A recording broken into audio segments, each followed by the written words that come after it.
Our second selection sees third place Nottingham Forest playing host to first place Liverpool. And Forest, they added to a great run of form with yet another win, this time against Wolverhampton at Molineux. Gibbs White got the party started after just 7 minutes, with Wood adding a second before the half-time whistle.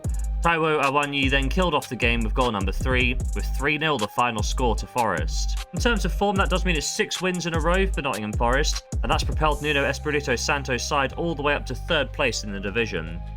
They host a Liverpool side who faced Manchester United in their last game, a match in which everyone and their dog was expecting a bit of a battering, with a few pundits backing the scores of 4 or even 5 goals to nil. However, despite Liverpool edging the game statistically, Manchester United played a lot better than they have in recent weeks. Martinez's shot hit the crossbar before finding its way past Onana to put the Red Devils in front.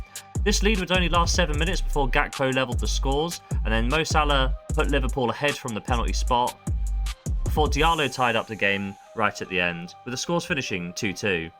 In terms of form, that result did break a 4-game winning streak for Liverpool, but the Reds are unbeaten in their last 24 games across all competitions, with their only loss of the season coming against today's hosts, Nottingham Forest.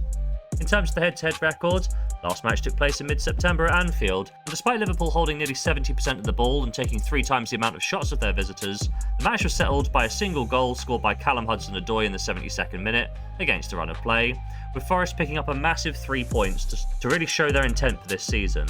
Longer term, that result broke a 3-game winning streak for Liverpool over Forest. My prediction for today's game is that a lot of folks will like Liverpool in a revenge spot here, although I do feel that Liverpool will win the match. Liverpool also have quite a lot on this month. The Premier League game comes 3 days after the FA Cup tie against Accrington, which in itself will only come 3 days after the semi-finals of the EFL Cup against Spurs, in which time Forest are only playing once, and will definitely come into this match the fresher of the two sides. So I'm liking goals in this match. Nottingham Forest have seen over 2.5 goals in 4 of their last 7 Premier League games, and in 3 of their last 5 matches at home. Liverpool, on the other hand, they've seen over 2.5 goals in each of the last 6 Premier League matches and in each of their last 5 away games in the league. When we look at the head-to-head record, this is where the over 2.5 goals argument falls down. Both of the last 2 games have seen just a single goal scored, with only 1 in the last 6 games at the City Ground seeing over 2.5 goals. That was in 1999. Therefore, I will back over 2.5 goals, but just for a half stake in bet number 2.